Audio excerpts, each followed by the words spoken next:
Into England for stage 2, and the city of Carlisle hosts the start. The route includes the climbs of Shap Fells and Blease Hill before a flat finish along the Blackpool seafront. Total stage distance, just over 100 miles. Now, this was the scene in Carlisle on the morning of January the 8th this year. A month's rain fell in 24 hours, causing severe flooding that cut off all routes into the border city and left thousands homeless. The drying out procedure still continues, but the community has rallied. And on Wednesday morning, the race gathered in the castle for a 10:45 start. 3, 2, 1, away! Good luck to everybody. Stage 2 of the Tour of Britain.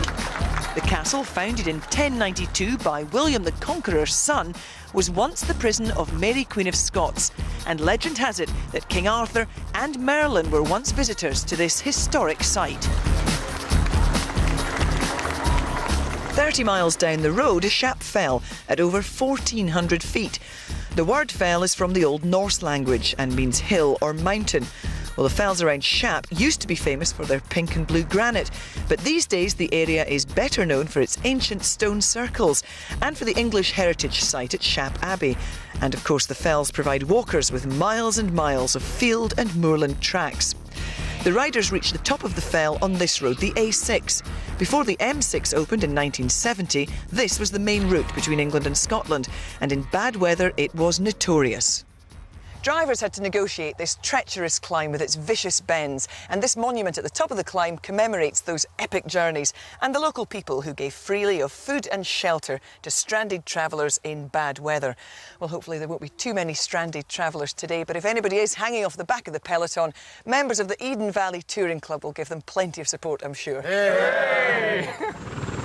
Well, this stage is supported by the North West Development Agency, and there is a break of 3 riders ahead of the main field, and it formed just after Penrith at 14 miles. Kevin Van Impe, the Belgian, on the Chocolate Jack team, there he is at the front, and Roger Hammond guesting on the Great Britain team, the former national champion, and then just tucked in at the back is Rob Sharman from the recycling.co.uk team.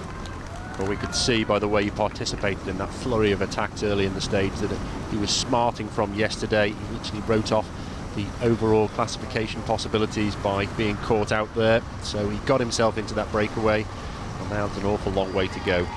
Well, the weight of expectancy is resting on the British rider's shoulders, because he'll be looking to target stage victories, and one of the classifications, there's 5 points for him in the sprint competition.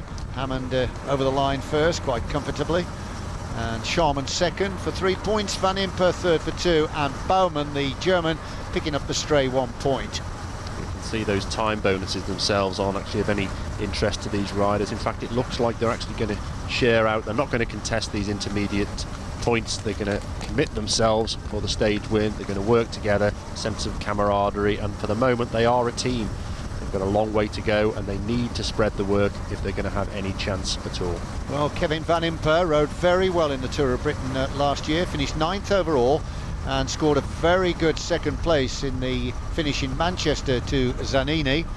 Rob Sharman, the young rider here on the recycling.co.uk team, is having the season of his life. And for Roger Hammond, well, the former British champion is in good form, having just come out of the Tour of Germany.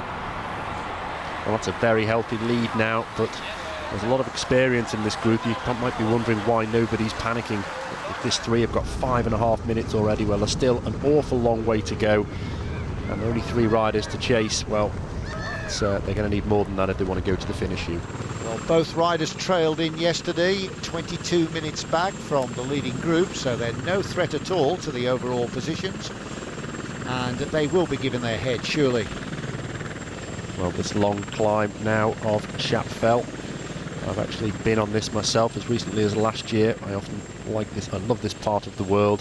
Fantastic roads, and I've been up here. It's not particularly steep, but it's possibly the longest of all the climbs in this race this year. And these 3 are going to go up it. They'll be very, very glad, I'm sure, to get over the top. And whoever does cross the top of the climb first from these 3 will be the leader of the King of the Mountains competition on the road, because there is a tie at the moment between Bert de Walle and Nick Noyens. They've got 4 points each from stage 1. Now, this climb is a second category ascent, so over the top they score 6 points for first, 5 for second, and down to 1 for sixth. So whoever does hit the summit first will be the leader of that competition. It is such a long way still to go that they are working well together, and I think they have got a possibility, but we can see behind that the Quick Step team is actually heading up a Furs here, and this is another of the unwritten rules that we talked about. The team with the most to lose, of course, is Quick Step, and so it is their job to regulate this breakaway. 22 minutes, more than 22 minutes at the start of the day. They just have to make sure that breakaway never gets further than that, so they'll just make sure that they keep it within striking distance, and often we'll find that teams with a sprinter in their midst will take up the reins in the closing stages and try to reel in these three so they have a chance of a stage win. Well, once again, the crowds have turned out in their thousands to support the riders in the Tour of Britain, and it looks like Rob Sharman is the man gathering himself here for the top position and looking for the 6 points.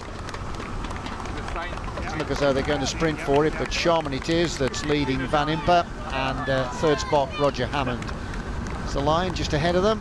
Sharman with a slight advantage here, coming up to the line for the 6 points. So just to reiterate my earlier comment, Sharman is now actually the leader of the King of the Mountains competition on the road. Strange style there with Van Impe, with his hands just resting on the bars. Well, it's a common thing that we see when riders have got a long way to go and the surfaces are good, and they just take the strain off themselves. 6 minutes and 31 seconds, so that's a useful cushion for the leading three. Yellow jersey Noyens just near the front of the field, keeping out of danger. Still an awful long way to go, and I feel sure that this will hot up a little bit later on as we get closer to the finish. This is the second sprint at Kendal. Roger Hammond won the first at Shap. Another 5 points for Hammond, so his tally's beginning to build now, up to 10. And he's going to become a serious challenger to the overall leader, Bowman. There is the result confirmed. Hammond gets the 5, Sharman 3, and Van Impe 2. Bowman's conscious of the fact that Hammond is challenging him for the lead in the competition, and he's picking up the odd point at the head of the main field. Or perhaps that's the competition that Roger Hammond has decided that he's going to go for now that the overall classification is not in option. The leading three nearing the summit of Blease Hill, and the gap is increasing all the time for these three over the main field. Sharman looking good at the head of the trio and setting himself up for another useful 6 points. So this means if he gets this 6, we're going to meet him on the podium in Blackpool as the leader of the King of the Mountains. Young British rider just easing himself clear of the other two, and there is the summit and the line, and Sharman just making sure that he picks up the maximum points. So 12 points now Sharman has amassed, and so that means that he is the leader of the King of the Mountains. Confirm the result. Sharman gets the 6, Van Impe the 5, and Hammond picking up the 4. Well, there you go. The Quick Step team have decided now is the time to go to work if they're going to have any chance of reeling in that breakaway. So good crowds here in Kirkby Lonsdale. The lead now up to 9 minutes and 50 for the three over the main peloton as they head on now towards the beautiful valley of the River Loon. So the situation is 3 riders are 10 minutes up. What do the teams behind do? Let's give you an insight into how the decision is made as to whether to chase them down. This is Brian Holm, manager of T-Mobile. They have a good sprinter in their team who could win this stage if it comes together for a bunch finish. He's now discussing with other teams here with Barlow World if they can join forces to chase down the 3 riders. The more teams that come together, the better the chance of pulling back 10 minutes. A pact is made here that Barlow World and Mr. Bookmaker will work together with T-Mobile to catch the 3 leaders. The arrangement made, Brian Holm gives instructions over the radio to his riders to begin the chase down. That means hard work for all of them. And just listen to the response. Start riding in the front. I see if I can get some more teams to ride with us. Brian, it's too late. It's too late. It's not possible now. Listen, just now when I say ride, we just start riding, and when I say stop, we stop, and don't make discussion now. I let them chase like 10-15 kilometers and see what they can do, and if I don't think we can chase them down, then I ask them to stop chasing and save the legs for tomorrow. So your sprinter, Baumann, he would be wanting this race to come together today? Absolutely, absolutely. You never know really what's gonna happen, so I'm starting getting a bit wet hands. I'm getting nobody knows. Well, certainly an interesting conversation there, and we'll have to see whether it does make any difference in the closing stages. Well, Brian Holmes thinks it's going to be touch and go, and I would say I have to agree with him. This gap it's possibly closable, but always the gap seems to remain just on the edge of feasible, infeasible. They're really going to have to work hard if they want this to come down to a sprint. Well, the Russian champion is on the front there. That's Sergei Ivanov, who rides on the T-Mobile team. He's a warrior. He's been around for a few years, and he'll be conscious of the fact that that gap has got to come down. Beginning to thin out a little bit there, and once they do stretch out into a long thin line, it's always the sign that the pressure is being applied at the front. And the three leaders have also sensed that this is the time to give everything that they've got left to make sure they get to the finish. Been out there for many miles now, obviously getting tired. They've still got quite a long way to go, and of course they have to work out the tactics for the finish themselves if indeed they make it all the way to Blackpool. So frustrating when you've committed yourself. Remember, the lead at one point was over 10 minutes. Look at this, they've carved 6 minutes off. It's only just over 4 minutes now, and Ivanov at the front, beginning to turn the screw. You can see everybody's in a big long line. I think you'll find that the peloton has now sensed that this is possible, and that gives that extra commitment. You can see now that they're driving, the team riders are driving to get their leaders to the finish, and with a chance of a sprint win. Frederic Gabriel there from the Mr. Bookmaker team, and also the T-Mobile riders are all together. But now the weather has changed and the rain is beginning to fall, and this could play into the hands of the breakaway three. It does make it a lot more difficult to organise a chase. Every time there's a corner, everybody loses cohesiveness, and that chain that's working breaks down. So definitely it does play into the favour of these three. Roger Hammond, a well-known classics rider, no stranger to these conditions. Look at this, only 2 minutes and 25 seconds the advantage now. Ivanov still there, putting a lot of effort in. There he is, second wheel. He's on the South African champion's wheel, who's riding on the Barlow World team, and that is Ryan Cox. In the yellow jersey, well, he looks fully relaxed. Well, the time is coming down, but so is the distance, and one seems to remain in perfect relation to the other. It just looks like, I'm just not sure whether it's going to come down to a sprint finish here. It's going to be so close. Well, I was just thinking about the sprint actually, and Roger Hammond is the man surely that's the stronger of the sprinters. You can't discount Van Imper either. He's pretty strong also. Roger Hammond, of course, used to rough conditions, podium finisher in Paris-Roubaix. The lead still round about the 2 minute mark. That's Jock Green here from Barlow World on the left, and Schmitz of T-Mobile going through, followed by Ivanov. Well, they've got something in the region of 10 riders working against these three now, so the ratio isn't good. But we see maybe a problem there, Hugh. Looks like a puncture, doesn't it, for Van Imper, and there's only just over 5 kilometres to go. What a time to have a flat. Disastrous for him. I can't see him regaining that front group before the finish. Such a shame after so many miles of work, but it comes down to a bit of bad luck like that. So 2 riders left now with the task of trying to get to the line ahead of the main field. There is the tower dominating the skyline. 518 feet high, Blackpool Tower, as Quick Step now start to gather on the head of the field, and it's only 40 seconds the advantage. Well, I think the Quick Step are going to be partially working here to keep their riders safe, because if they're ahead of the Firs, they're at much less of a risk of having a crash, so that'll be part of the motivation for them joining in this chase. Well, this is the left-hander that will bring them onto the Golden Mile, and just over a kilometre to go, and it is going to be a very close call indeed. That lead is falling all the time. You still got 30 seconds, you can do it. Come on, keep it going, Harry. Harry, come on, get Rory to come through again. Come on, Rog, you can hang on. Come on, you can do this, come on. All the way to the line, all the way, come on, Rog. Well, there are the words from John Heritage, enough to frighten you to death, isn't it? 30 seconds then is the gap, and Roger Hammond is getting very concerned. Roger knows that it's going to be close, and he's thinking, what tactics is he going to employ? If he waits for the sprint, they might get swept up. It's going to be right down to the line, Hugh.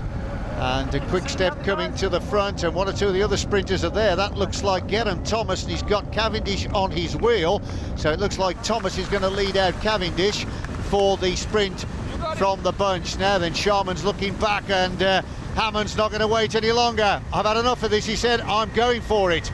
And I think that is the right thing to do. Well, it's certainly that hesitation. In fact, I don't think he had the legs to go with him. He just couldn't do it. Now it's going to be a case of can he hang on for the line himself, but it definitely looks like Roger Hammond has got this one. So there we are, disappointment on stage 1, but Roger Hammond looking for the line and the stage victory, and of course he will be on the podium to collect the jersey as the leader in the sprint competition. Well, the sign of a true professional. You've had a terrible disappointment yesterday, but he hasn't let that affect him. He's come out and answered it in the best possible way. He's got the line in his sights now. This is a great ride then by Roger Hammond, former World Junior Cyclo-Cross champion, a man that finished 7th in Athens in the Olympic Games. And now he begins to celebrate. The line just ahead of him, the stage victory for Roger Hammond of Great Britain. And second is Rob Sharman of recycling.co.uk. Now look at the sprint behind for third place. Paolini, the Italian, and Cavendish fighting it out for the line. Cavendish just pipping Paolini there for third place to give us a clean sweep. Great Britain first, second and third on stage 2. The rest of the riders coming in. The bunch is fragmented here, but they will all get the same time, but they've been in some contest today. And of course the end in dreary wet conditions. There we are then, Hammond still celebrating as he makes his way towards the helpers. Welcome kiss as well, just after the line. And here we are, a chance to see the salute again. Hammond wins the stage here in Blackpool.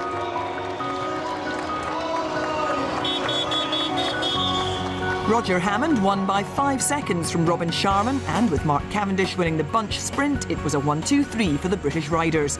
The yellow jersey of Nick Noyens finished safely in the main field. But it was tough on Kevin van Impe. The puncture in the closing kilometres meant he crossed the line 3 minutes 22 seconds behind in 87th position. On the podium, 31-year-old Roger Hammond is congratulated by Peter Mearns from the North West Development Agency. And despite the rain, the crowd gave Roger a terrific reception. On the stage winner, Roger Hammond of Great Britain. It's amazing, you know, even with a little bit of bad weather, it's still a real load of people out, and just good atmosphere coming up the finishing straight. It's nice. Overall, Roger moves up to 34th, but it's the Belgian Nick Noyens who retains the yellow jersey in Blackpool with a 7-second advantage over Michael Blytson.